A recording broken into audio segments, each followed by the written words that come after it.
എന്റെ പൂക്കി നക്ഷത്രയ്ക്കൊപ്പം പ്രാർത്ഥനയുടെ stylish dance. സഹോദരിക്കൊപ്പം നൃത്ത വീഡിയോയുമായി പ്രാർത്ഥന ഇന്ദ്രജിത്ത്. എന്റെ പൂക്കിക്കൊപ്പം പെട്ടെന്നൊരു ഡാൻസ് എന്ന അടിക്കുറിപ്പോടാണ് നൃത്ത വീഡിയോ ഇൻസ്റ്റാഗ്രാമിൽ പങ്കുവച്ചത്. സഹോദരി നക്ഷത്രയ്ക്കൊപ്പമാണ് പ്രാർത്ഥനയുടെ നൃത്തവും. ഇൻസ്റ്റാഗ്രാമിൽ ട്രെൻഡിംഗ് ആയ പാട്ടിനോടൊപ്പം ഇരുവരുടെയും ഡാൻസ്. ജീൻസും ഷോർട്സ് കുർത്തിയും അണിഞ്ഞ് മെയ്വഴക്കത്തോടുള്ള ഇവരുടെ റീൽസിന് നിരവധി ലൈക്കുകളാണ് ലഭിക്കുന്നത്. ഇരുവരുടെയും ഡാൻസ് അടിപൊളിയാണെന്നും ആരാധകർ കുറിക്കുന്നു. താരദമ്പതികളായ ഇന്ദ്രജിത്തിന്റെയും പൂർണിമയുടെയും മക്കളാണ് പ്രാർത്ഥനയും നക്ഷത്രയും. ഗായകരായ പ്രാർത്ഥന ചലച്ചിത്ര പിന്നണിയിലായ രംഗത്ത് നന്നേ ചെറുപ്പത്തിൽ തന്നെ അരങ്ങേറ്റം കുറിച്ചിരുന്നു. 2018 പുറത്തിറങ്ങിയ മോഹൻലാൽ എന്ന ചിത്രത്തിലെ ലാലേട്ട എന്ന ഗാനത്തിലൂടെ പ്രാർത്ഥന ഇന്ദ്രജിത്ത് ശ്രദ്ധിക്കപ്പെടുന്നത് പിന്നീട് കുട്ടമ്പിള്ളയുടെ ശിവരാത്രി, ഹെലൻ, ഓ ബേബി എന്നീ ചിത്രങ്ങൾക്ക് ശേഷം വീണ്ടും ഗാനങ്ങൾ ആലപിച്ചു. ഗായകൻ വരുൺ ജോണിനൊപ്പം പ്രാർത്ഥന പുറത്തിറക്കിയ വിത്തൗട്ട് യു എന്ന സംഗീത ആൽബം ഏറെ ശ്രദ്ധിക്കപ്പെട്ടിരുന്നു.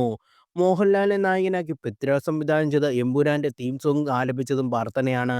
നിയോൺ റെയിൻ എന്ന പേരിൽ പുറത്തിറങ്ങിയ ട്രാക്ക് ഏറെ ആരാധക ശ്രദ്ധ നേടിയിരുന്നു.